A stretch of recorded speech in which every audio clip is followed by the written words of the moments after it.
Bonjour à toutes et à tous, que la paix et la grâce de notre Seigneur Jésus-Christ soient déversées abondamment sur chacun de nous. Pour ceux qui nous rejoignent pour la première fois, n'hésitez pas à vous abonner, n'hésitez pas à partager bien sûr ces études et à liker, bien entendu. Notre sujet du jour sera basé sur le chapitre 30 de Jérémie concernant le temps de détresse et plus particulièrement le temps de trouble de Jacob, à savoir comment les choses vont se présenter, comment les choses vont se dérouler particulièrement. Et bien entendu, nous ferons une parenthèse sur le conflit qui se déroule encore au Moyen-Orient. Ok ? Alors, certainement vous êtes rendu compte, chers amis, que petit à petit, nous déchiffrons des chapitres en entier. Notre but, c'est d'apporter pour chacun la connaissance de la révélation de Jésus-Christ à travers les prophètes. Et souvent, nous négligeons ces paroles prophétiques ou sinon nous enlevons les textes dans leur contexte et nous interprétons comme nous voulons. Notre but n'est pas cela. Notre but est de permettre de comprendre tout le contexte dans lequel se situent ces prophéties. Alors c'est pour cette raison que vous voyez que petit à petit, nous déchiffrons des chapitres en entier, comme nous l'avons fait déjà dans le passé, et nous le ferons aujourd'hui à travers le chapitre 30 de Jérémie. D'accord ? Alors soyez attentifs, prenez vos papiers, prenez vos crayons, pour que nous puissions commencer l'étude, mais bien entendu, avant, nous allons bien sûr prier notre Dieu. Prenons la position pour la prière. Éternel Dieu d'Abraham, d'Isaac et de Jacob, que ton nom soit élevé, glorifié, béni. Seigneur, dispose-nous à recevoir ton Esprit Saint qui nous conduise dans la vérité, qui nous aide à comprendre et à nous soumettre à sa volonté. Fortifie-nous tous, bénis-nous et que cette vérité puisse être ancrée en nous pour les jours difficiles, pour que lorsque les moments arriveront, tu puisses nous les remémorer. Aide-nous à appliquer nos cœurs à la sagesse et à faire diligence pour que nous soyons prêts, parce que les choses, les événements avancent à grands pas, ainsi que le scellement qui est sur le point de se terminer. Alors préserve-nous, bénis-nous et garde-nous. Nous t'avons fait cette prière au nom puissant de Jésus pour ta gloire. Amen. Amen. Je vous invite à ouvrir vos Bibles avec moi au chapitre 30 de Jérémie et nous lirons les versets 1 à 3 premièrement. La parole qui fut adressée à Jérémie par l'Éternel en disant « Ainsi a parlé l'Éternel, le Dieu d'Israël en disant « Écris, toi dans un livre, toutes les paroles que je t'ai dites, car voici les jours viennent, dit l'Éternel, que je ramènerai les captifs de mon peuple d'Israël et de Juda, a dit l'Éternel, et je les ferai retourner au pays que j'ai donné à leur père, et ils le posséderont. » Première question. Ces paroles ont-elles trouvé déjà leur accomplissement? Non. Cette promesse, en fait, ne s'est jamais accomplie, n'a jamais trouvé son accomplissement aujourd'hui, parce que le peuple de Dieu, c'est-à-dire Israël et Juda, sont toujours dispersés à travers le monde. Ok? Ça, c'est un point important. Pour quelle raison cette prophétie ne s'est pas accomplie? Parce qu'Israël et Juda sont encore dans le monde. Nous avons pour preuve les 10 tribus d'Israël, à l'époque de Jéroboam, et que ces 10 tribus ont été dispersées depuis l'époque assyrienne, ne sont jamais revenus, mais nous savons que l'Éternel les connaît. L'Éternel, même s'ils se sont mélangés entre les peuples, peu importe, l'Éternel dit qu'il va rassembler. Et c'est pour cette raison que dans Apocalypse chapitre 7, l'Éternel demande aux 4 anges de retenir les vents pour qu'ils scellent ses serviteurs. Notez ce point, c'est que l'Éternel, c'est lui qui a fait l'homme. Il connaît l'ADN de tout un chacun. Même si aujourd'hui, il est impossible physiquement de découvrir qui sont les enfants d'Israël, l'Éternel les connaît, connaît les ADN et il saura les retrouver. Mais notez aussi particulièrement l'autre point, c'est que la Bible nous fait savoir que Israël aujourd'hui, ce sont les véritables chrétiens qui sont appelés aussi Israël. Donc l'Éternel va tenir compte des deux aspects, c'est-à-dire à la fois Israël de souche et Israël spirituel. Puisque depuis la déportation, il y a eu des mélanges, il y a eu des associations qui se sont faites, etc. Donc, l'Éternel est en mesure de réunir. Et c'est vrai que nous avons du mal à comprendre ces points, mais l'Éternel est Dieu, chers amis. S'il l'a dit, il le fera. Ça, c'était pour Israël. Concernant Juda maintenant, nous savons que suite à leur retour de la captivité de Babylone, ils ont récupéré leur terre et suite à cela, Jésus est venu et il y a eu la période chrétienne qui est arrivée et qu'il y a beaucoup de juifs, justement, de souche, qui ont accepté le christianisme, notamment Paul, Pierre, tous ces gens-là, c'était des vrais juifs, ok? Ils ont accepté le christianisme et il y a la conversion de beaucoup de juifs. Et suite à cela aussi, il y a eu la persécution. Alors par conséquent, il y a beaucoup qui ont fui le territoire et qui sont partis dans le monde entier. Et c'est justement par rapport à ces juifs christianisés que nous avons pu avoir la connaissance de l'Évangile. Nous avons pour preuve Romains 9, versets 6, 24 et 25 qui nous dit ceci: « Ce n'est point à dire que la parole de Dieu soit restée sans effet, car tous ceux qui descendent d'Israël ne sont pas Israël. » Ça, c'est déjà une chose. Ainsi, nous a-t-il appelés non seulement d'entre les Juifs, mais encore d'entre les païens. Donc, tous ceux qui font partie de la maison de Dieu, que ce soit juifs ou païens, convertis, ils seront appelés Israël. Et le verset 25 qui est important nous dit, selon qu'il a dit dans Osée, j'appellerai mon peuple celui qui n'était pas mon peuple, et bien-aimé celle qui n'était pas la bien-aimée. Par conséquent, tous ceux qui suivent Christ, qui acceptent Christ, seront de son peuple, seront appelés son peuple. Et lorsque nous poursuivons dans Romains 11, Paul nous fait savoir qu'il est israélite de souche, d'accord? Qu'il est israélite de la tribu de Benjamin. Et quand on parle de Juda, la tribu de Juda, on parle de la tribu de Juda et Benjamin, d'accord? Alors Paul nous fait comprendre justement dans Romains que il y a des branches qui ont été coupées, d'autres qui sont hantées, etc. Donc à travers Romains 11, l'Éternel nous fait savoir que tous ceux qui se joignent au tronc, qui se joignent à Christ, sont Israël. Que ce soit ceux qui l'ont accepté comme Paul, comme Pierre, etc., et que ce soit aussi ceux qui l'acceptent en tant que chrétiens, ok? Tous seront appelés Israël. C'est pour cette raison qu'il dit au verset 26, « Et ainsi tout Israël sera sauvé, selon qu'il est écrit, le libérateur viendra de Sion, et il détournera de Jacob les impiétés. » Alors par conséquent, tout cela nous montre que sur le mont Sion, tous les Israélites, tout le peuple de Dieu, Israël, que ce soit de souche ou spirituel, seront réunis parce que l'Éternel l'a promis, l'Éternel va accomplir sa promesse. La parole s'accomplira, certainement, chers amis. Donc, c'est pour cette raison que dans Jérémie 30, verset 3, verset 1 à 3, l'Éternel dit qu'il va ramener tous ses enfants. Il va ramener ceux qui sont Israël, premièrement, dans un premier temps, pour que cet Israël-là soit la lumière du monde.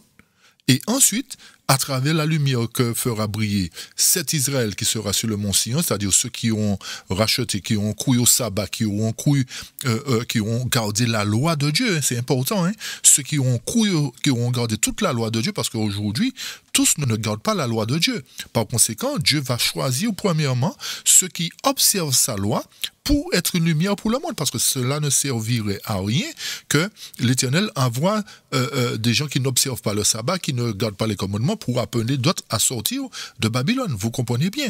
Alors par conséquent, l'Éternel, dans un premier temps, comme nous l'avons dit, va choisir tous ceux qui lui sont fidèles, qui n'ont pas aboli sa loi, qui n'ont pas dit que sa loi a été abolie, pour éclairer le monde par rapport à ce faux jour d'adoration qui sera promulgué très bientôt. Alors vous comprenez bien que l'Éternel ne fait rien par hasard. De même qu'il avait choisi Israël d'antan pour être la lumière du monde, ils ont failli à leur mission, l'Éternel va choisir très bientôt l'Israël spirituel, c'est-à-dire tous ceux qui ont cru en Jésus-Christ, au christianisme, pour être à nouveau la lumière du monde dans ces temps de la fin, pour éclairer justement tous ceux qui sont dans Babylone, tous ceux qui sont dans toutes les autres dénominations, dans le but de les amener à accepter aussi Christ comme leur sauveur personnel, et ainsi toute la famille de Dieu sera réunie, que ce soit catholiques, musulmans, pentecôtistes, etc. Tous seront réunis ensemble après l'appel qui sera promulgué à travers les premiers fruits, à travers la lumière qui sera proclamée. Ok, puisque l'Apocalypse 18 nous dit que la terre sera éclairée de la gloire de Dieu. Qui dit éclairée de la gloire de Dieu? Éclairée de la pleine lumière de la vérité, sans mensonge. Ok, chers amis?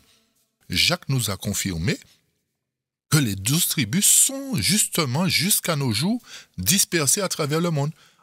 Par conséquent, cette promesse reste une promesse à venir, et ceci va s'accomplir dans le temps de détresse. Par conséquent, c'est durant ce temps de détresse que les 12 tribus seront sur le point de revenir. Chers amis, l'Éternel a parlé et sa parole ne retourne pas à lui sans effet. N'oublions pas cela. N'oublions pas que l'Éternel est Dieu et lorsqu'il dit quelque chose, il fait ce qu'il a ordonné. Le ciel et la terre passeront, nous dit Matthieu, mais mes paroles ne passeront pas. Alors forcément, ces paroles doivent s'accomplir. Alors nous allons ouvrir une parenthèse pour nous permettre de comprendre plus clairement le verset 3 par rapport à ce qui se passe au Moyen-Orient en ce moment. Rappelez-vous que les sionistes aujourd'hui, c'est-à-dire Netanyahou et toute sa bande ainsi que tous les oligarques qui sont là, prônent le rétablissement d'Israël dans sa terre. Rappelez-vous de cela. Ils disent que c'est lorsque tout Israël sera rétabli que le Messie pourra venir. Et nous avions montré dernièrement dans Sophonie chapitre 2, rappelez-vous du texte, qui disait qui interpellait la nation non désirée en leur disant de se rassembler, et que suite à cela, Gaza sera abandonné, Ascalon sera détruit. Relisez le texte, Sophonie chapitre 2, d'accord, à partir du verset 1 à 4 particulièrement. Alors, tout ceci pour nous dire, chers amis, dans cette parenthèse, que dernièrement, 2 semaines avant que Israël attaque le Hamas, 2 semaines avant, le premier ministre Netanyahou a présenté une nouvelle carte du Moyen-Orient, c'est-à-dire une nouvelle carte de Jérusalem, de la Palestine. Et sur cette carte, justement, il n'y a aucune mention de territoire palestinien.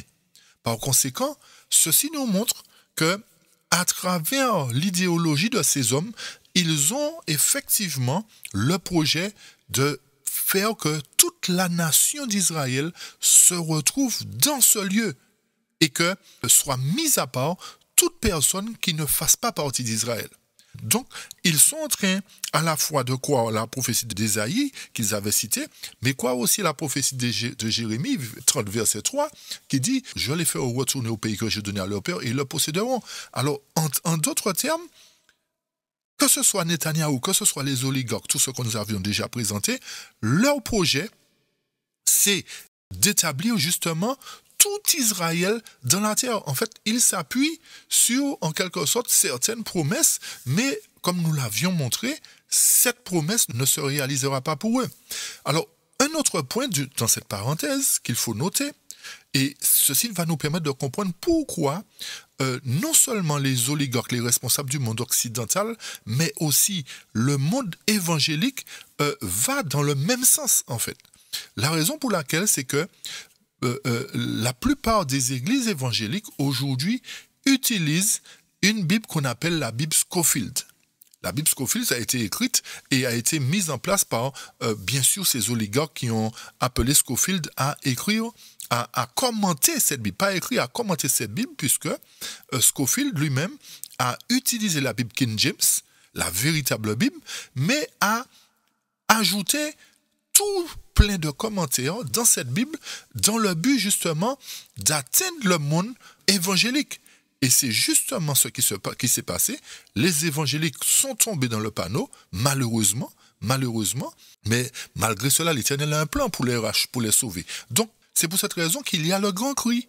Et c'est pour cette raison que tout le système évangélique est appelé Babylone aujourd'hui, parce qu'ils se sont conformés au jour de repos de la bête, et ils ont cru justement à ces notes, à ces ajouts qui ont été faits dans la Bible King James. Et remarquez bien, pour ceux qui ont été évangéliques, certainement vous avez possédé une Bible Scofield, vous aviez étudié avec, il y avait des notes. Et la version de 1967, c'est sur cette version aujourd'hui que ces gens-là qui se battent dans le Moyen-Orient là s'appuient, et particulièrement les évangéliques. Et je vais vous apporter ce texte justement qui nous permettra de comprendre pour quelles raisons non seulement les Juifs, les évangéliques ou encore les hommes de ce monde, c'est-à-dire le monde occidental, pour quelles raisons justement ils mettent aux arrêts ou ils amendent tous ceux qui ne vont pas dans leur sens. C'est par rapport à Genèse, chers amis, un texte de Genèse que Scofield a commenté et qui nous dit ceci. Il y a une première version de 1945 et il y a une version de 1967. Et dans ces différentes versions, il y avait déjà des commentaires, la première version et la seconde. Mais dans la seconde version, il y a des commentaires qui sont encore plus terribles que les responsables du monde, non seulement religieux, mais politiques aujourd'hui, mettent en pratique. Et cette note est tirée de Genèse chapitre 12, verset 3. Je dis bien selon les notes de Scofield. Scofield a été employé par les oligarques de ce monde. Et cette note de Genèse 12, verset 3 dit « Le fait qu'une nation commette le péché de l'antisémitisme engage un jugement inévitable. » Alors, cette phrase est lourde de conséquences parce que c'est pour cette raison que vous voyez aujourd'hui tous ceux qui vont à l'encontre d'Israël sont jugés. Il y a un jugement inévitable qui est engagé contre eux. Vous comprenez pourquoi? Pourquoi aujourd'hui la situation est comme elle est? Tout ceci nous montre, chers amis, que la prophétie est encore en train de s'accomplir. Et que malheureusement, beaucoup sont tombés dans le panneau de l'ennemi, on va dire, sont aveuglés. C'est pour cette raison qu'il nous faut prier pour que la mission soit accomplie, pour que la lumière puisse atteindre tous ces gens, afin qu'ils puissent revenir mettre de côté cette Bible avec ses notes et utiliser la véritable Bible sans notes. Donc, vous comprenez aussi que une Bible qui a des notes dedans n'est pas une bonne Bible. On va dire ça comme ça.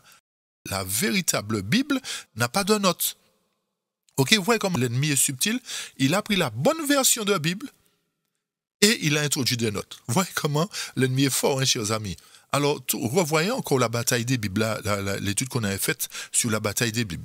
Là, tout ça c'est pour nous dire, en fait, qu'une fois de plus, les choses sont en train de se réaliser. Et une fois que tous les nuisibles, on va dire, seront détruits de ce territoire, à ce moment-là, ils diront, ces gens qui sont là, que la venue du Messie est toute proche. Et ils ont prévu, justement, à travers les notes de la Bible Scofield, qu'il doit s'écouler 7 ans pour la venue du Messie.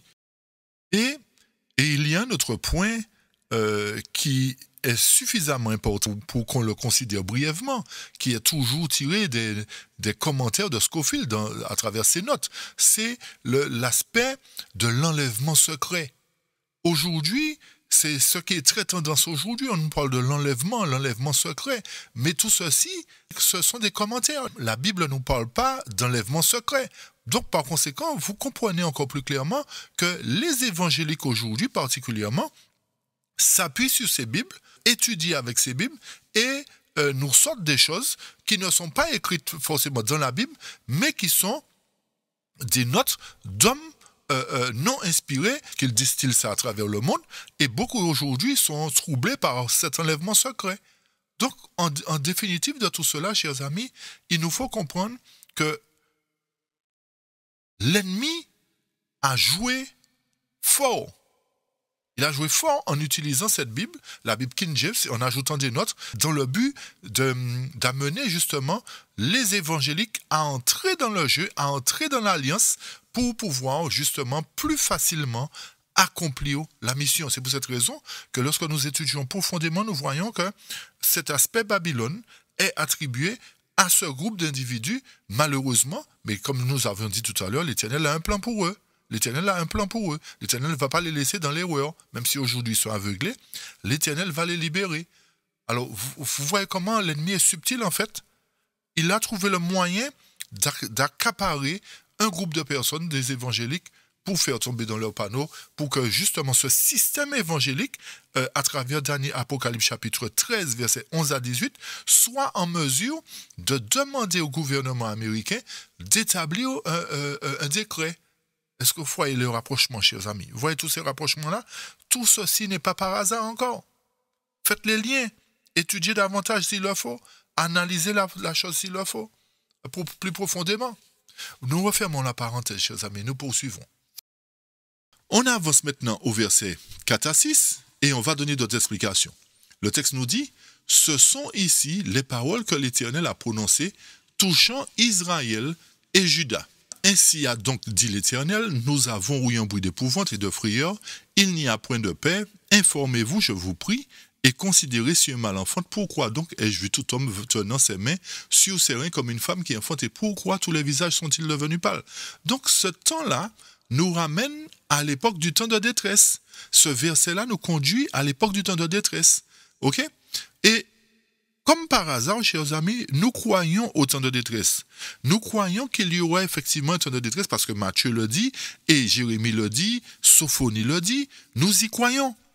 Mais le problème, c'est que nous croyons justement au verset 4, 5, 6, 7 qui parle du temps de détresse, mais nous avons du mal à croire que le verset 1 à 3 va s'accomplir véritablement sur cette terre. Vous voyez notre problème? C'est-à-dire que nous avons foi pour une certaine partie de vérité, mais nous n'avons pas la foi pour l'autre partie de vérité. C'est-à-dire que nous prenons les versets 4, nous parlons du temps de détresse, mais le verset 1 qui dit que l'Éternel va ramener son peuple dans son pays qu'il a donné à ses pères, et ce peuple-là possédera le pays, nous n'y croyons pas. C'est pour vous dire notre degré de foi. C'est-à-dire encore plus clair. Nous avons foi, nous avons confiance que Jésus va nous emmener au ciel, quelque chose que nous n'avons jamais vu, jamais vécu, alors que la chose la plus facile pour nous, qui serait de croire que Jésus nous ramène à Jérusalem, dans son territoire, quelque chose qui est plus facile, nous n'y croyons pas, mais nous croyons à quelque chose qui semble surnaturel. Vous voyez ce que je veux dire? Alors qu'il suffit de peut-être prendre un avion, prendre un bateau pour arriver à Jérusalem. Mais pour monter au ciel, comment on va faire? Bon, je sais comment on va faire, l'Éternel l'a dit. Mais tout ça pour vous montrer que nous n'avons pas une véritable foi. Nous croyons ce que nous voulons, ce qu'on nous a enseigné, mais nous ne croyons pas à l'autre partie de la Bible. Donc si le verset 4, 5, 6, 7, ces versets-là doivent s'accomplir très bientôt durant le temps de détresse, c'est pendant ce même temps de détresse-là que les versets 1, 2, 3, 4 vont s'accomplir aussi. Vous me suivez, chers amis? On va comprendre ça dans quelques instants aussi, encore, si ce n'est pas encore clair. Donc, l'Éternel déclare que ce qui provoque cette crainte-là, prédite ici, au verset 4 à 6, s'avère inutile. Pourquoi? Parce que quand nous faisons le rapprochement avec Apocalypse 7, les vents sont retenus pour que le peuple de Dieu soit scellé. Et lorsque le peuple est scellé, effectivement, le temps de détresse commence parce que nous avons expliqué que la guerre marque la fin du temps de détresse. Donc, nous n'avons pas, en tant que peuple de Dieu fidèle, si nous sommes fidèles, bien sûr, ceux qui le seront, n'auront pas à craindre ce temps de détresse. Et pourtant, c'est quelque chose de très difficile qui va arriver. Mais une fois que le peuple de Dieu sera scellé, il n'aura pas à craindre ceci. Par conséquent, lorsque nous analysons bien, ce sera véritablement une époque de grosse difficulté, une époque de grosse détresse que aucune nation n'a jamais vécue. Pourquoi? Parce que le verset 7 nous dit « Malheur, car ce jour est grand, il n'y en a point eu de semblable, car c'est un temps d'angoisse pour Jacob, mais il en sera délivré. » Pourquoi la Bible nous dit que c'est un temps d'angoisse pour Jacob, chers amis? Et c'est là que nous allons entrer dans l'histoire de Jacob pour essayer de bien comprendre. Ok? À quel moment la détresse a envahi Jacob? À quel moment? Et on va revenir dans la suite des versets. Ok? Donc, le peuple qui est parvenu à ce temps de détresse, antitype, doit retourner dans sa patrie et doit recevoir du réconfort.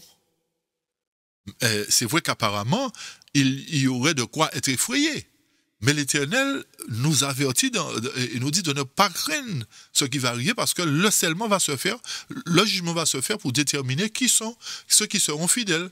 Donc, il est évident que le sujet contenu dans ce chapitre 30 de Jérémie concerne le retour antitype de la patrie, dans la patrie que l'Éternel a prévue. Rappelez-vous de l'histoire de Jacob, chers amis. On va pas prendre toute l'histoire, hein? On va prendre simplement le plus important. Alors, avant de décortiquer l'histoire de Jacob, nous allons quand même lire Sophonie, chapitre 1, versets 12 à 18, qui nous parle du même temps de détresse. Sophonie 1, 12 et suivant nous dit « En ce temps-là, je fouillerai Jérusalem avec des lampes, et je châtierai les hommes qui reposent sur leur lit et qui disent dans leur cœur, l'Éternel ne fait ni bien ni mal. » Donc, il y a un temps, effectivement, où l'Éternel va fouiller Jérusalem. Il ne s'agit pas de la Jérusalem géographique. Il s'agit de l'Église de Dieu. C'est pour cette raison qu'il nous faut bien comprendre les différents termes que la Bible utilise. Donc, lorsqu'il est parlé de Jérusalem qui sera fouillée avec des lampes, il s'agit de l'Église de Dieu. Et l'Éternel dit, je châtierai les hommes qui se reposent sur leur lit, sur leurs acquis. C'est-à-dire, ils ne font plus d'efforts. C'est ce que ça veut dire. Donc, l'Éternel va châtier tous ceux qui ne font plus d'efforts et qui disent dans leur cœur, l'Éternel ne fait ni bien ni mal, l'Éternel est bon, une fois baptisé, une fois sauvé, nous n'avons pas à nous inquiéter, d'accord? Le verset 13 nous dit, leurs biens seront au pillage, leurs maisons seront dévastées, ils auront bâti des maisons qui n'habiteront plus, ils auront planté des vignes dont ils ne boiront plus le vin. Et le verset 14 nous dit, le grand jour de l'Éternel est proche. Nous avions déjà montré plusieurs fois en quoi consiste ce grand jour. Ce jour consiste au jugement des vivants. D'accord? À la purification du peuple de Dieu. Donc ce grand jour de l'Éternel est proche, il arrive en toute hâte. Le jour de l'Éternel fait entendre sa voix. Donc personne ne pourra dire nous n'étions pas au courant, parce que le jour de l'Éternel fait entendre sa voix. Le message du jugement des vivants est prêché aujourd'hui. Personne ne pourra dire nous ne savions pas. Et les héros, nous dit la suite du texte, poussent des cris amers. Ce jour est un jour de fureur, c'est pas un jour de joie, chers amis. C'est pas le jour où l'Éternel va venir nous chercher. Il va venir justement séparer les vrais du bon grain. Un jour de détresse et d'angoisse. Donc nous voyons que Jérémie parle du temps d'angoisse. Daniel 12 nous dit que Michael va se lever au temps d'angoisse. Et Sophonie nous dit que lorsque l'Éternel va fouiller son peuple, va fouiller Jérusalem, il va frapper il va châtier tous ceux qui se reposent sur leurs acquis et qui n'évoluent pas. Et ce jour-là sera un jour de détresse et d'angoisse. Donc, le jugement va se faire durant le temps de détresse. Et ça rejoint toutes les autres études que nous avions déjà présentées. Ce sera un jour de ravage et de destruction, un jour de ténèbres et d'obscurité, un jour de nuée et de brouillard. Donc, ce jour-là sera vraiment terrible, non seulement pour le peuple de Dieu qui prétend le servir, mais aussi pour les nations que l'Éternel frappera. Vous avez bien compris? Donc, ce temps de détresse-là, l'Éternel va faire plusieurs actions. Libérer son peuple du joug assyrien, séparer l'ivraie du bon grain, frapper aussi les nations pour son territoire et pour son peuple. Le verset 16 nous dit, un jour où retentiront la trompette et les cris de guerre contre les villes fortes et les tours élevées. Je mettrai les hommes dans la détresse. Donc le temps de détresse est provoqué par l'Éternel, chers amis. Les nations font ce qu'ils veulent, conduits par l'ennemi, mais c'est l'Éternel qui commande malgré tout. Et ils marcheront comme des aveugles, parce qu'ils ont péché contre l'Éternel. Je répandrai leur sang comme de la poussière et leur chair comme de l'ordure. Par conséquent, à ce moment-là, pour le premier groupe du peuple de Dieu, il n'y aura point de lumière qui va éclairer. Ceux qui devront être sauvés seront sauvés, les vierges folles, bien perdues, et ceux qui ont pris l'huile supplémentaire seront trouvés du bon côté. Le verset 18 nous dit, ni leur argent ni leur or ne pourront les délivrer au jour de la fureur de l'Éternel par le feu de sa jalousie.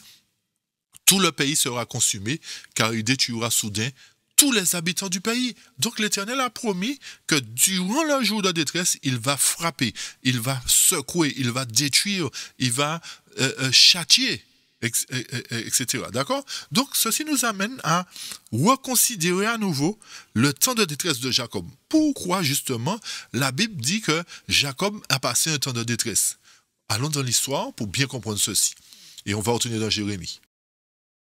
Lorsque nous allons dans Genèse 35, verset 12 et Genèse 48, le texte dit que je te donnerai le pays que j'ai donné à Abraham, à Isaac, et je donnerai ce pays à ta postérité après toi. Donc l'Éternel a fait une promesse, et la promesse de l'Éternel demeure, chers amis. L'Éternel n'est pas un homme pour mentir. Par conséquent, la réalisation de cette promesse doit trouver son accomplissement dans les derniers jours. Et Genèse 48 dit, verset 4, « Il m'a dit, je te rendrai fécond, je te multiplierai, je ferai de toi une multitude de peuples, je donnerai ce pays à ta postérité après toi, pour qu'elle le possède à toujours. » Le toujours qui est là, chers amis, est-ce que ça s'est déjà accompli pour le peuple d'Israël, quel qu'il soit? Non, aucune promesse, ce style de promesse ne s'est pas accompli, parce que ni Israël qui se trouve là aujourd'hui, ni Israël fidèle de Dieu n'a jamais possédé le pays à toujours. Il y a toujours eu des conflits. Mais l'Éternel dit, il arrive un jour où les conflits vont cesser parce que je prendrai les choses en main. Ok? Alors par conséquent, lorsque nous analysons tout cela, nous voyons que l'Éternel a fait la promesse et la promesse doit s'accomplir. Ok? Pour bien comprendre encore l'histoire de Jacob et pour bien comprendre le retour d'Israël dans sa terre, lorsque nous parlons d'Israël, nous parlons de Jacob, du nom de Jacob qui a été changé. D'accord? Nous parlons d'Israël. C'est-à-dire que avant ça, on ne pouvait pas parler d'Israël, on va dire. OK? Mais c'est à partir du moment où le nom de Jacob a été changé en Israël qu'on va parler du peuple de Dieu. OK? D'accord. Donc, lorsqu'on va dans Genèse 31, verset 1 à 13 nous dit « Et il entendit les paroles du fils de Laban qui disait « Jacob a pris tout ce qui appartient à notre père, et de ce qui était à notre père, il a acquis toute cette gloire. » Et Jacob regarde dans le visage de Laban, et voici, il n'était plus à son égard comme auparavant. Écoutez le verset 3. Et le Seigneur dit à Jacob, retourne au pays de tes pères et vers ta parenté, je serai avec toi. Par conséquent, chers amis, c'est l'Éternel qui avertit Jacob que le moment est arrivé de retourner dans son pays. Suivez-nous bien, ça c'est le type. Ok, ça c'est le type. Alors, dans l'antitype, forcément, lorsque le texte nous dit que ce sera un temps de détresse pour Jacob, donc ce sera au moment où le signal viendra de Dieu de retourner justement dans le pays. Puisqu'il y a toujours un type et un antitype. Peut-être que tout cela paraît nouveau une fois de plus, mais il n'y a rien de nouveau sous le soleil. L'histoire se répète. Ce qui a été, c'est ce qui sera, nous dit Salomon. Par conséquent, le temps de détresse de Jacob antitypique doit trouver sa contrepartie au moment où l'Éternel dira à son peuple, voilà que le moment est arrivé où vous devez retourner chez vous. Pourquoi retourner chez vous? Parce que Jacques nous a dit que les 12 tribus sont dispersées à travers le monde.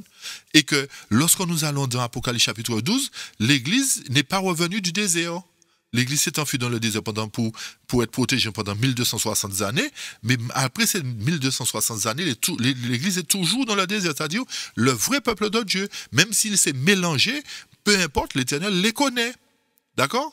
Et le verset 13 nous dit, « Je suis le Dieu de Bethel, où tu oignis le pilier, et où tu me fis un vœu. Maintenant, lève-toi, sors de ce pays dans lequel tu es, c'est-à-dire là où Laban se trouve, et retourne au pays de ta parenté. » Donc, l'Éternel fait savoir à Jacob qu'à un moment donné, lorsque la détresse va prendre, lorsqu'il sera sur le chemin du retour, c'est à ce moment-là que la détresse va l'accabler. Comprenons cela, lisons la suite. Genèse 32, verset 6 et suivant. Et les messagers retournèrent Jacob et lui dirent, nous sommes venus vers ton frère Isaïe, et même il vient au-devant de toi, ayant 400 hommes avec lui. Alors Jacob craignit beaucoup et fut dans une grande angoisse. C'est pour quelle raison Jacob fut dans l'angoisse? Parce qu'il savait que son frère devait venir le tuer. Donc par conséquent, l'histoire doit se répéter d'une certaine manière au moment où ceux qui se disent nos frères vont attaquer ceux qui sont fidèles à Dieu. Et le texte poursuit nous dit, alors, et Jacob craignit beaucoup et fut dans une grande angoisse, et ayant partagé le peuple qui était avec lui, les brebis, et les bœufs et les chameaux en 2 bonnes, il dit, si Ésaü vient à l'une de ces bonnes, et qu'il la frappe, la bonne qui demeurera de reste échappera. Jacob dit aussi, ô Dieu de mon père Abraham, Dieu de mon père Isaac, ô Éternel qui m'a dit, retourne dans ton pays. Donc Jacob confirme que c'est bien l'Éternel qui lui a dit de revenir. C'est pas de son propre gré qu'il est retourné, d'accord? Retourne vers ton pays, vers ta parenté, et je te ferai du bien. Jacob dit, je suis trop petit au prix de toute cette gratuité et de toute la vérité dont tu as aisé envers ton serviteur. Car j'ai passé ce journée avec mon bâton, mais maintenant je m'en retourne avec 2 bonnes, c'est-à-dire ses descendants. Je te prie, délivre-moi de la main de mon frère Ésaü, car je crains qu'il ne vienne et qu'il ne me frappe, et qu'il ne tue la mère avec les enfants. Oh, tu as dit, certes, je te ferai du bien. Je ferai devenir ta postérité comme le sable de la mer, lequel on ne saurait compter à cause de son grand homme. Donc, Jacob part du pays de Laban avec tous ses descendants, ses 12 tribus, d'accord? Ses enfants. Il part au pays de Laban et il revient dans son territoire. Mais en revenant sur son territoire, il sait qu'Ésaü l'attend. Il sait qu'Ésaü l'attend et dit, mais Seigneur, qu'est-ce que je crois en tes promesses? Alors, délivre-moi de la main de mon frère. Fais quelque chose pour moi. Ok, fais quelque chose pour moi, Seigneur, parce que c'est toi qui m'as dit de revenir. C'est toi qui m'as dit de retourner dans ma terre. Alors, par conséquent, verset 24, le texte nous dit, or Jacob était resté seul, un homme lutta avec lui jusqu'à ce que l'aube du jour fût levée. Et quand cet homme vit qu'il ne pouvait pas le vaincre, il toucha l'endroit de l'emboîture de sa hanche. Ainsi l'emboîture de l'os de la hanche de Jacob fut démise quand l'homme luttait avec lui. Et cet homme lui dit, laisse-moi car l'aube du jour est levée, c'est-à-dire le jour va poindre. Mais il dit, c'est-à-dire Jacob, je ne te laisserai point que tu ne m'aies béni. Cet homme lui dit, quel est ton nom? Il répondit, Jacob. Alors il dit, ton nom ne sera plus Jacob, mais Israël. Vous avez compris à quel moment Jacob est passé, son nom est passé de Jacob à Israël? Au moment où il s'est battu avec Dieu. Et on va comprendre c'est quoi cette bataille-là qu'il a eu avec Dieu. Car tu as été le maître, nous dit le texte, en luttant avec Dieu et avec les hommes, et tu as été le plus fort. Et Jacob demanda, disant, je te prie, déclare-moi ton nom. Il répondit, pourquoi me demandes-tu ton nom? Et il le bénit. Par conséquent, chers amis, la bénédiction du peuple antitype, c'est-à-dire de Jacob antitype, d'Israël antitype, se fera sur le chemin du retour lorsqu'il sera dans la détresse. Vous me suivez, chers amis? C'est pour cette raison que lorsque nous reprenons Daniel chapitre 12, en ce temps-là se lèvera Michael, ce sera une époque de détresse, et durant ce temps-là seront délivrés ceux dont le nom sont inscrits sur le livre de vie. C'est cette même bénédiction-là qui est tombée sur Jacob lorsqu'il était sur le point de revenir chez lui, et lorsqu'Ésaü était aussi sur le point de lui faire du tort. Ok? Donc, il y a une bénédiction à recevoir lorsque le temps de détresse se fera pour Jacob antitype. Est-ce que vous nous suivez? Alors, pour bien comprendre ceci, nous allons dans Mots au petit troupeau. Mots au petit troupeau, comme pour certains, nous avons pu envoyer le livre pour certains, gloire à Dieu, pour ceux qui l'ont demandé. Pour ceux qui ne l'ont pas encore fait, n'hésitez pas à nous le demander en PDF, nous allons vous l'envoyer. Donc, dans Mots au petit troupeau, le texte nous dit, le texte nous parle du temps de trouble de Jacob. Lorsqu'on parle du temps de trouble de Jacob, c'est la même chose. Ça se déroule durant le temps de détresse. Le temps de détresse, c'est une longue période, tandis que le temps de trouble de Jacob, c'est effectivement le moment où il sera confronté à son frère Ésaü et où il recevra aussi la bénédiction, d'accord? Mais le peuple de Dieu, Jacob ne va pas rester dans la détresse indéfiniment. C'est-à-dire que les autres enfants de Dieu qui sont dans le monde vont passer ce cap de détresse-là par la suite, ok? Lisons le texte. Hélas, car cette journée est grande, de sorte qu'il n'y en a pas eu de semblable. C'est même le temps de détresse pour Jacob, mais il en sera délivré. Donc cette promesse-là, du retour de Jacob, est encore dans l'avenir. Hein? D'accord? N'oubliez pas ça. Ce sera l'antitype, ce sera la réplique. Ok? Donc, en comparant Genèse 32, que nous venons de lire, à Jérémie 30, verset 7, que nous venons de lire aussi, et à la prophétie d'Abdias, nous pouvons voir que Jacob représente les croyants et qu'Ésaü représente les incroyants, chers amis. Vous avez bien compris? Donc, ceux qui recevront la bénédiction de Dieu lors du temps de détresse seront des Jacobites. Ils représenteront le peuple de Dieu. Tandis que Ésaü représentera les méchants. Donc tous ceux qui portent le titre de chrétiens, qui ne croient pas aux promesses de Dieu, qui croient une partie, qui ne croient pas aux autres, sont considérés comme des incroyants. Parce que n'oubliez pas qu'ils étaient frères, chers amis. Ils étaient frères, ok, de la même maman et du même papa. Ok? Donc, de la même église. Ça, c'est déjà un point important. Maintenant, l'Éternel a dit qu'il y a des enfants aussi qui ne sont pas encore dans la bergerie. Mais comprenons ça dans le sens où, dans le peuple de Dieu, il y a des incroyants, même s'ils portent le nom de chrétiens, mais ce sont des incroyants. Ok? Donc, le texte nous fait comprendre que les deux seront distincts lors de la lutte finale avec l'image de la bête qui est juste devant nous. Mais nous savons, c'est pour cette raison que nous lisons un texte, il nous faut bien comprendre, nous savons que le peuple sera scellé et jugé avant la marque de la bête, avant l'image de la bête. Ok, chers amis? Parce que les vents, c'est ce que représentent les vents. Nous l'avions montré que les vents représentent particulièrement aussi, non seulement des guerres, mais particulièrement le conflit de la loi du dimanche. Alors, par conséquent, ce temps de trouble de Jacob-là, nous dit la suite du texte, s'est produit lorsque les messagers retournant vers Jacob lui dirent, nous sommes allés vers ton frère Ésaü, et même il vient à ta rencontre avec 400 hommes. Alors Jacob eut très peur et fut dans une grande angoisse. Alors c'est ce qui a fait que Jacob a eu à passer ce temps de détresse. Donc, par conséquent, lorsque nous parlons du temps de détresse, nous parlons d'une période qui commence où les enfants de Jacob et Jacob lui-même, c'est-à-dire sa maison ou la maison de Jacob, sera dans une angoisse par rapport à son frère. à son frère. Et la détresse va continuer justement pour les autres enfants de Dieu qui ne sont pas encore dans la bergerie. Et c'est pour cette raison que, de mémoire, lorsque nous allons dans Apocalypse chapitre 7, verset 9 et suivant, on nous dit que la grande foule, ce sont ceux qui proviennent de la grande tribulation.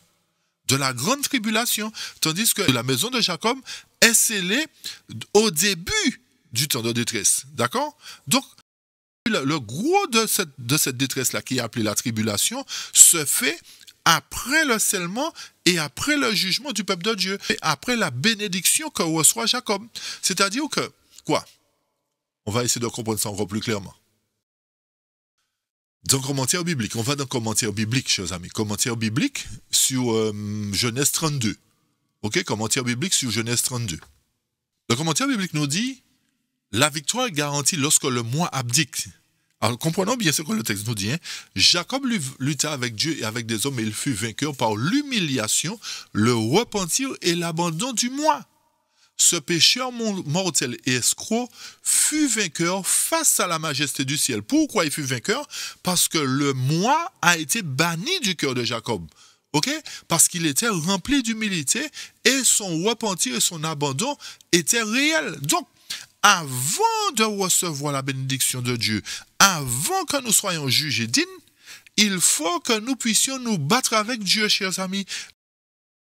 Qui dit battre avec Dieu, dit laisser la parole nous convaincre.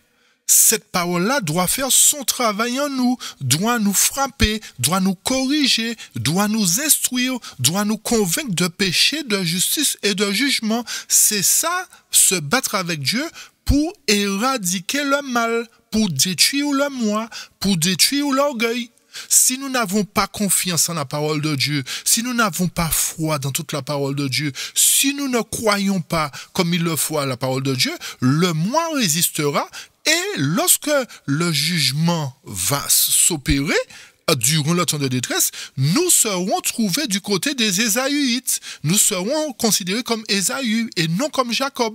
Donc aujourd'hui, alors que la grâce bat encore son plein et que l'Éternel nous donne encore l'opportunité, il retient encore les vents, assurons notre vocation et notre élection. C'est ce que ça veut dire. Laissons cette parole-là nous convaincre. Croyons aux prophéties. Croyons que l'Éternel a pour but de nous ramener dans notre terre. Si nous ne croyons pas à cela, nous ne serons pas jugés dignes, notre nom ne sera pas changé, nous ne recevrons pas la bénédiction de Jacob. Qui dit battre avec Dieu, dit passer en jugement devant Dieu. Passer en jugement devant Dieu qui va déterminer que notre nom devra être changé et que nous sommes aptes à recevoir la bénédiction. Donc, en d'autres termes, si lorsque le jugement va se faire durant le temps de détresse, où la maison de Jacob sera présentée et qu'il y aura des Ésaüites au milieu, c'est-à-dire de l'ivraie au milieu, les Ésaüites seront mis de côté parce qu'ils ne se seront pas humiliés devant Dieu, leur repentir ne sera pas sincère, ils n'auront pas abandonné le moi, etc. Ils sont restés des mortels et des escrocs. Ok? Vous suivez la situation, chers amis? Donc, Jacob fut vainqueur face à la majesté du ciel. Il s'était accroché de toutes ses forces aux promesses de Dieu. Vous avez compris? Il n'était pas superficiel. Il ne croyait pas une partie et il rejetait le reste. Ok? Et le cœur et l'amour infini ne pouvaient que répondre à la supplication du pécheur. Que personne ne désespère de gagner la victoire. La victoire est sûre lorsque le moi abdique devant Dieu. Donc, tous ceux qui seront sauvés devront être dépourvus de moi, dépossédés de leur moi, de leur orgueil. Le texte nous dit, Jacob était effrayé et dans la détresse, tandis qu'il tentait d'obtenir la victoire par ses propres forces, il confondit le visiteur divin avec un ennemi et se battit avec lui tant qu'il lui resta des forces. Mais lorsqu'il s'en remit à la miséricorde de Dieu, il découvrit qu'au lieu d'être entre les mains d'un ennemi, il était entouré par les bras de l'amour infini. Il vit Dieu face à face et ses péchés furent pardonnés. Donc, tout ceci se fera, chers amis, sur le chemin du retour. Lorsque l'Éternel nous dira, c'est le moment de retourner chez vous. Donc, ceci voudrait dire que nous serons mis à l'épreuve, nous serons en jugement devant Dieu pour déterminer si nous sommes aptes à continuer la course avec Dieu, c'est-à-dire à être sur le mont Sion avec lui, ou si nous serons exterminés en étant des Ésaïtes. N'oubliez pas que c'était deux frères de la même famille, chers amis. Ok?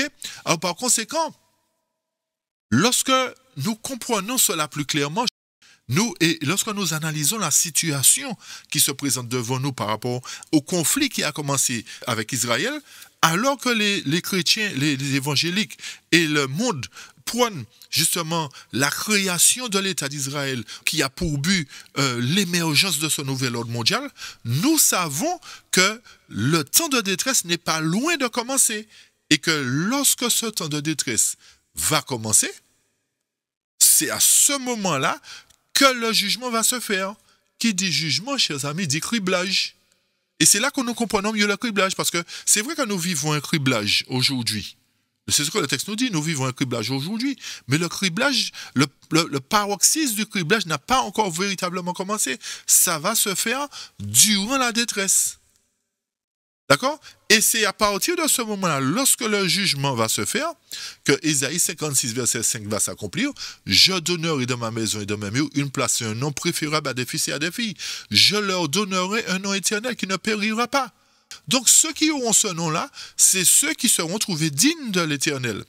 Et les étrangers qui s'attacheront à l'Éternel pour le servir, pour aimer le nom de l'Éternel pour être ses serviteurs, tous ceux qui garderont le sabbat pour ne point le profaner, et qui persévéreront dans mon alliance. Donc, non seulement la maison de Jacob recevra la bénédiction, mais tous ceux qui s'attacheront à l'Éternel pour le servir et qui observent ce sabbat pour ne pas le profaner, parce qu'aujourd'hui nous profanons le sabbat à droite, à tort et à travers, d'accord? Mais tous ceux qui se conformeront à l'Éternel seront dans l'alliance de l'Éternel. Cette parole d'Ésaïe doit trouver son accomplissement sur terre, alors que nous sommes encore sur terre. Pour quelle raison? Parce que d'après le verset 6, les étrangers doivent s'attacher à l'Éternel. Cela ne s'accomplira pas après les 1000 ans, parce qu'après les 1000 ans, il n'y aura pas d'étrangers qui vont s'attacher à l'Éternel. Tous ceux qui seront sauvés seront dans la sainte cité.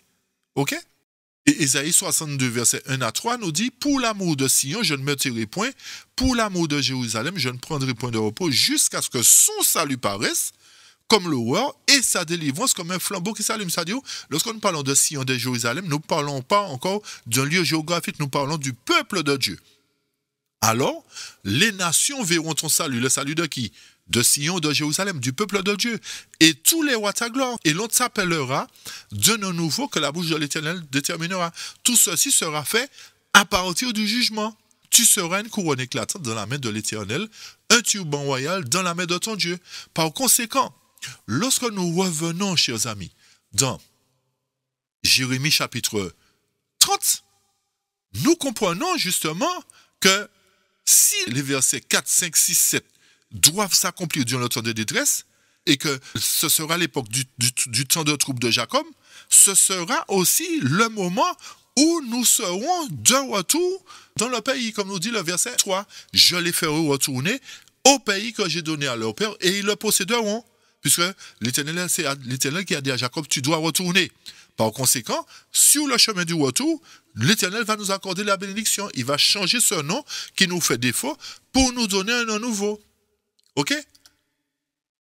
Alors, on revient dans la suite des textes pour apporter d'autres explications. N'oubliez pas que tout ceci concerne, ce jugement-là, cette séparation-là concerne aussi le criblage à son paroxysme, d'accord? Parce que nous vivons une époque de criblage aujourd'hui où il y a des critiques qui sont faites contre ceux qui proclament la vérité, mais il n'y a pas encore véritablement de séparation. Mais la séparation sera vraiment l'extermination des méchants, des Ésaïtes, et la sauvegarde, on va dire, ou la protection des Jacobites. Ok? Très bien. Alors, on revient pour avancer, pour terminer, chers amis, pour terminer le chapitre de Jérémie. Alors, c'est dans ce jour-là, au verset 8, en ce jour-là, dit l'Éternel des armées, je briserai son joug de dessus ton cou. On sait là, aujourd'hui, maintenant, que c'est le joug de la Syrie qui sera brisé, puisque nous sommes captifs de la Syrie. Mais lorsque l'Éternel nous donnera le signal de retourner dans notre pays, c'est quelque chose qui doit se faire, que vous le croyez ou pas. À ce moment-là, comme nous l'avions dit tout à l'heure, plusieurs événements se dérouleront. C'est-à-dire que l'Éternel va briser le joug premièrement. Deuxièmement, il va séparer Ésaü et Jacob, il va détruire les Ésaüites, il va bénir les Jacobites. Troisièmement, ce peuple-là sera prêt à aller sur le mont Sion dans le but de recevoir l'Esprit en puissance, Joël 2, verset 28. D'accord? Donc, en ce jour-là, dit l'Éternel des armées, je briserai son joug de dessus ton cou, je romprai tes liens, et des étrangers ne t'assujettiront plus. Par conséquent, à partir de ce moment-là, le monde n'aura pas d'influence sur nous. Le monde ne va pas nous obliger à faire ce que nous ne voulons pas faire. Aujourd'hui, c'est ce qui se passe. Le monde fait pression sur nous parce que nous ne sommes pas d'accord avec eux, parce que ceci, parce que cela. Mais le temps arrive où lorsque la maison de Jacob sera libérée, les étrangers ne s'assujettiront plus. C'est-à-dire les gentils, le monde, les non-convertis ne te troubleront plus jamais. Et le verset 9 nous dit, ils serviront l'Éternel leur Dieu et David le roi que je leur susciterai. Donc l'Éternel doit susciter un David. Nous ne savons pas qui c'est. Ne nous avançons pas pour dire c'est David qui va ressusciter, chers amis. Attention. D'accord? Beaucoup peut-être spéculent sur ça, mais nous ne spéculons pas sur la parole de Dieu. Nous laissons simplement la parole s'accomplir. Lorsque ça va s'accomplir, nous saurons qui est ce David-là. OK? D'accord? Mais retenons bien que l'Éternel dit, ils serviront l'Éternel leur Dieu. À quel moment?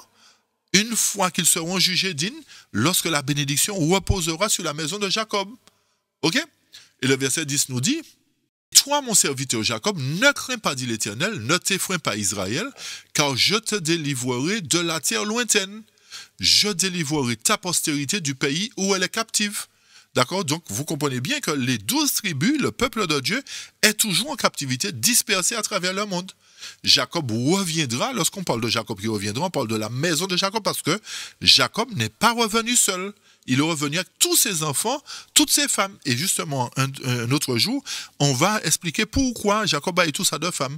Pour quelles raisons? Il y a des choses à comprendre dedans. D'accord? Et à partir du moment où Jacob reviendra, qu'est-ce qui se fait? Le verset 10 nous dit, il jouira du repos et de la tranquillité. Il n'y aura personne pour le troubler. Par conséquent, lorsque le peuple de Dieu retournera dans son territoire, pour faire quoi il retourne, nous avons dit, chers amis, pour être sur le mont Sion. Pour faire quoi encore? Pour proclamer le dernier grand message. Pour quelle raison? Parce qu'en contrepartie, l'ennemi fera sortir l'image de la bête pour imposer le monde à accepter l'image de la bête. Alors, à ce moment-là, comme Jacob sera béni, c'est-à-dire la maison de Jacob sera bénie de l'Éternel parce que l'Éternel ne va trouver aucune souillure en eux, ok? À ce moment-là, ce peuple purifié-là sera en mesure d'apporter le message dans toute sa puissance, dans toute sa clarté, pour ceux qui sont dans le monde, c'est-à-dire les Babylone, dans le but de les amener à prendre la décision d'accepter Jésus-Christ comme leur sauveur personnel. Et c'est pour cette raison que nous avions dit dans nos autres études, il n'y aura plus ni bouddhistes, ni hindouistes, ni musulmans, ni chrétiens. Tous feront partie de la maison de Dieu, chers amis. La franc-maçonnerie sera exterminée, sauf s'il y a de ceux qui ont compris qu'ils vont sortir des brandons, qui seront des brandons arrachés du feu. Vous me suivez? OK? Et le verset 11 nous dit, « Car je suis avec toi, dit l'Éternel, pour te délivrer. J'anéantirai quoi? Toutes les nations parmi lesquelles je t'ai dispersé. » Chers amis, le peuple de Dieu n'est-il pas dispersé à travers le monde? L'Éternel dit qu'il va briser les nations, il va les anéantir. Mais toi, je ne t'anéantirai pas. Je te châtierai avec équité, je ne puis te laisser impuni. Donc, automatiquement, l'Éternel va nous corriger quand même. Il va nous corriger. OK? Le verset 12 à 19 nous dit, car ainsi parle l'Éternel, ta blessure est grave, ta plaie est douloureuse, nul ne te défend, nul ne défend ta cause pour bander ta plaie. Tu n'as ni remède ni moyen de guérison. Tous ceux qui t'aimaient t'oublient, aucun ne prend souci de toi, car je t'ai frappé comme frappe un ennemi. Je t'ai châtié avec violence à cause de la multitude de tes iniquités, du grand nombre de tes péchés. Pourquoi te plaindre de ta blessure et de ta douleur à cause de ton mal? C'est à cause de tes péchés que je t'ai fait souffrir ces choses. Donc l'Éternel nous dit que c'est par amour que je fais ça pour vous, hein. Parce que vous êtes mon peuple, je vais vous corriger. Lorsque vous avez des enfants, chers amis, vous laissez les enfants faire ce qu'ils veulent. Non, vous les corrigez à un moment donné. Maintenant, le gouvernement ne veut pas qu'on corrige les enfants, mais la loi de Dieu nous dit de corriger les enfants. Ok? On ne va pas suivre le gouvernement, on va suivre Dieu. On ne va pas faire n'importe quoi non plus, mais on suit la parole de Dieu. Donc, l'Éternel de même va corriger son peuple à un moment donné. Cependant, le texte nous dit, tous ceux qui te dévoreront seront dévorés, et tous tes ennemis, tous iront en captivité. Ceux qui te dépouillent seront dépouillés, et j'abandonnerai au pillage tous ceux qui te pillent. Donc, la chose sera inversée. Aujourd'hui, c'est le monde qui nous fait subir, mais demain matin, l'Éternel va faire subir au monde ce qui nous a fait subir. Mais je te guérirai, je penserai tes plaies, dit l'Éternel, car il t'appelle la repoussée. Cette Sion dont nul ne prend souci. Donc, le peuple de Dieu aujourd'hui est critiqué, maltraité. Le véritable peuple de Dieu, parce que celui qui observe les commandements de Dieu, forcément, il est maltraité, il est critiqué, il est toutes sortes de choses, d'accord? Mais l'Éternel dit, il t'appelle la repoussée, mais t'inquiète pas, je vais te rétablir. Je vais te rétablir. Ainsi par l'Éternel, voici je ramène les captifs des tentes de Jacob. J'ai compassion de ces demeures, cette Sion dont nul ne prend souci. Ainsi par l'Éternel, voici je ramène les captifs des tentes de Jacob, j'ai compassion de ces demeures, la ville sera rebâtie sur ses ruines, le palais sera rétabli. Comme il était, du milieu de s'élèveront des actions de grâce et des cris de réjouissance, je les multiplierai et ne diminueront pas, je les honorerai et ne seront pas méprisés. Ok? Donc toutes ces promesses-là doivent se réaliser. Je ne sais pas comment ça va se faire, mais l'Éternel a dit qu'il va faire. Ok? Je ne pose pas de questions à l'Éternel, simplement je crois. Ok? Donc après avoir subi la captivité, le peuple se rendra compte complètement de la miséricorde de Dieu, de sa sagesse pour les sauver. Ils seront pour toujours heureux, car il les multipliera dans la terre de leur Père et les rendra glorieux. Mais n'oubliez pas que ceci se fait durant un laps de temps, chers amis. Pourquoi? Parce que le but, c'est de détruire le système Babylone. Pour le détruire, c'est par la parole qu'il faut détruire le système Babylone. Pas par des armes, c'est par la parole. Et qui dit parole, dit vérité. Ok? Alors par conséquent, c'est la vérité qui va briser le système babylonien, qui va briser le système franc-maçonnerie, etc., etc., etc. D'accord? Ok? Donc le verset 20 nous dit, ses fils seront comme autrefois, son assemblée subsistera devant moi, et je châtierai tous ses oppresseurs. Donc, le royaume prémillénaire, à savoir l'Église purifiée et séparée du monde, sera aussi naturel et réel que l'était l'ancien royaume d'Israël. Mais il n'y aura pas de pécheur en son sein. Ok? Il y a bien d'autres textes, hein, mais bon, vous voyez que le temps file, on n'aura pas le temps de toucher tous les textes, mais en gros, vous comprendrez réellement le chapitre 30 de Jérémie. Et le verset 21 à 23 nous dit, son chef sera tiré de son sein.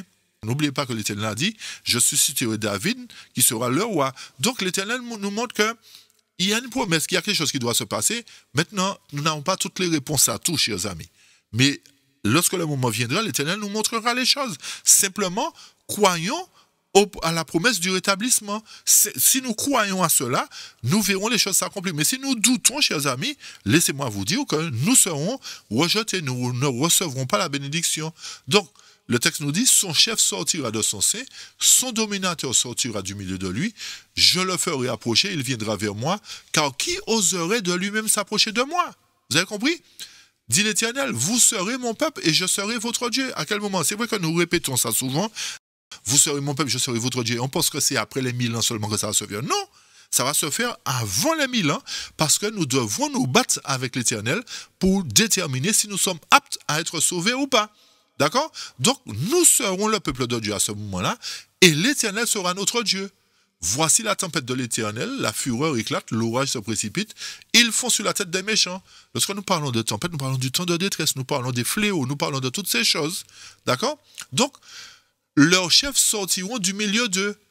Ce qui revient à dire que ce royaume sera un royaume qui se gouvernera lui-même sous la théocratie.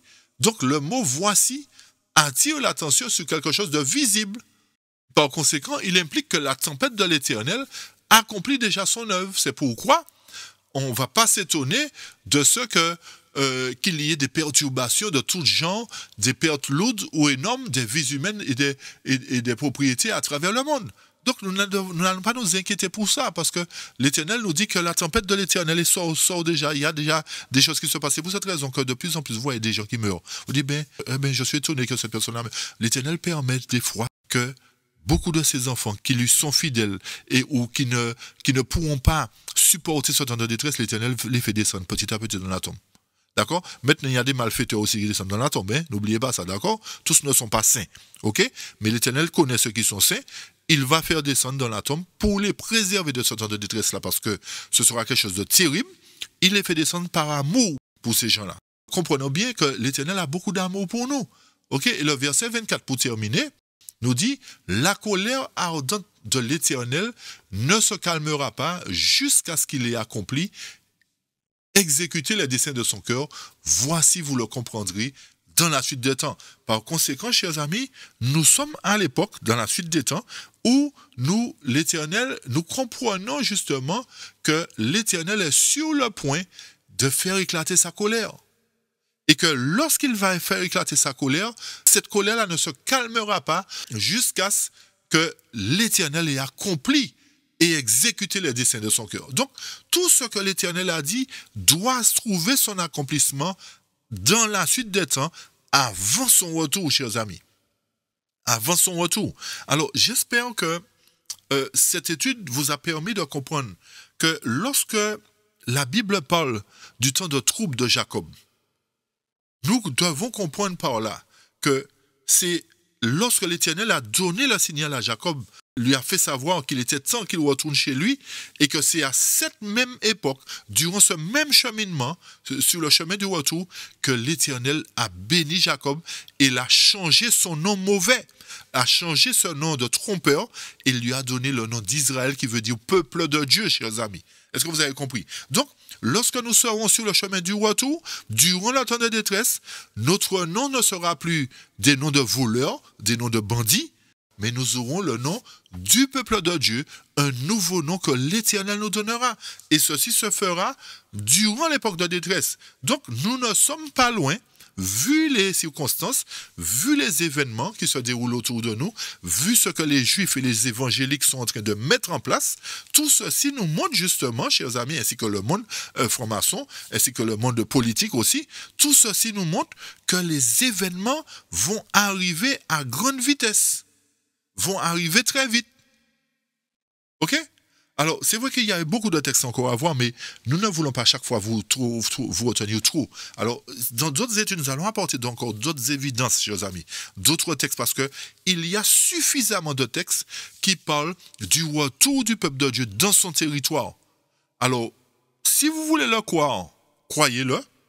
Si vous ne voulez pas le croire, lorsque cela s'accomplira, il sera trop tard pour croire. N'oubliez pas l'histoire des 5 vierges folles.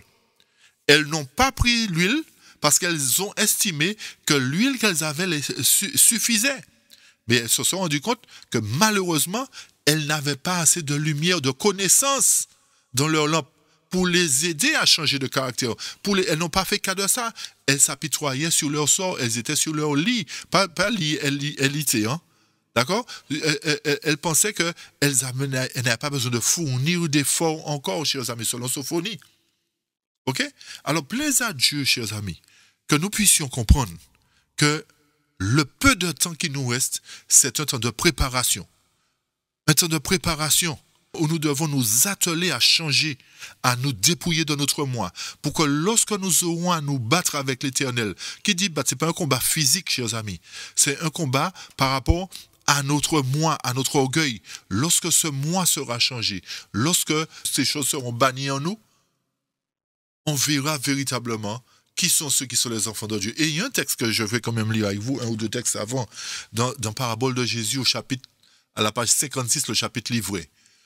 Le texte nous dit que les pécheurs qui font profession de piété peuvent momentanément se mêler aux vrais disciples du Christ et par leur semblant de christianisme tromper beaucoup de gens. Mais au temps de la moisson du monde, c'est-à-dire au moment où le combat se fera entre Jacob et l'ange, entre le peuple de Dieu et l'ange par rapport au jugement, il n'y aura pas de doute possible entre les bons et les mauvais. On verra alors ceux qui ne s'étaient joints qu'à l'Église et non au Christ. Chers amis, cette phrase est lourde de conséquences. Cette phrase est importante. À partir du moment où la moisson se fait au moment où Michael se lève, on verra qui sont ceux qui ne s'étaient joints qu'à l'Église et non au Christ. Et c'est pour cette raison que beaucoup ne comprennent pas, chers amis, que ce n'est pas l'église qui sauve. Ce n'est pas le fait d'aller dans le bâtiment qui sauve. Ce n'est pas le fait d'aller tous les sabbats à l'église qui nous sauve. Mais c'est Jésus-Christ qui nous sauve, chers amis. Beaucoup seront surpris parce qu'ils vont dire, mais Seigneur, tous les sabbats, j'étais au temple. Tous les sabbats, je faisais chanter. J'étais à l'école du sabbat. Je faisais ceci. L'Éternel a dit, mais non, je n'ai pas besoin de ça. C'est à moi qu'il fallait vous attacher. Vous suiviez les hommes. Arrêtons de suivre les hommes, chers amis. Suivons la parole. Ne nous fions pas à ce que l'Église fait. Si ce que l'Église fait est bon, suivons. Mais si ce que l'Église fait n'est pas correct, suivons Jésus-Christ. En tout temps, nous devons suivre Jésus-Christ, chers amis. En tout temps. D'accord? Et l'autre texte, toujours dans Parabole, le texte nous parle de la vigne du Seigneur. Les vignerons auxquels le maître a confié le soin de sa vigne furent infidèles à la mission. Donc, ceux qui doivent dispenser la parole aujourd'hui sont infidèles à leur mission. Les prêtres, les docteurs de la loi n'instruisent pas convenablement la nation et ne la rendirent pas sensible à la bonté et la miséricorde de Dieu. Non seulement cela, mais ils n'instruisent pas concernant les prophéties à venir. D'accord? Et ils n'insistèrent pas sur les droits du Seigneur à être aimé et servi. On parle d'amour, mais il n'y a pas d'amour véritablement. On dit oui, il faut nous aimer, mais il y a dans le dos là, 2 coups de poignard sont déjà partis, 2 coups de langue sont déjà partis. Ah, tu vois, le frère, il se croit pieux, ou la sœur, elle se croit pieuse, etc. Elle se met à genoux pour prier, alors qu'on n'a pas besoin de se mettre à genoux, etc. Chers amis, si nous suivons la parole de Dieu, nous comprendrons que l'Éternel nous dit que lorsque nous venons prier au nom de Jésus, c'est à genoux. Je referme la parenthèse. D'accord? Ces ouvriers ne recherchent que leur propre gloire et s'approprient les fruits de la vigne. Leur souci principal était d'attirer sur eux-mêmes l'attention et les hommages. Avez-vous compris ce qui se passe, chers amis? Pourquoi l'Église est dans l'erreur aujourd'hui? Pourquoi l'Église est dans les ténèbres aujourd'hui? Et pourquoi beaucoup seront perdus, que nous le voulions ou non? Un reste sera sauvé. Et même si les enfants d'Israël étaient nombreux comme le sable de la mer, un reste sera sauvé, nous dit la parole. Par conséquent, chers amis, ne nous laissons plus tromper. Ne nous laissons plus tromper. C'est vrai que les évangéliques sont tombés dans le panneau de Scofield. Mais chers amis, l'Éternel est capable de nous sauver si nous le voulons. Ne nous laissons pas tromper. Le temps est venu pour marcher dans la lumière, marcher dans la vérité et ne pas nous arrêter sur les hommes.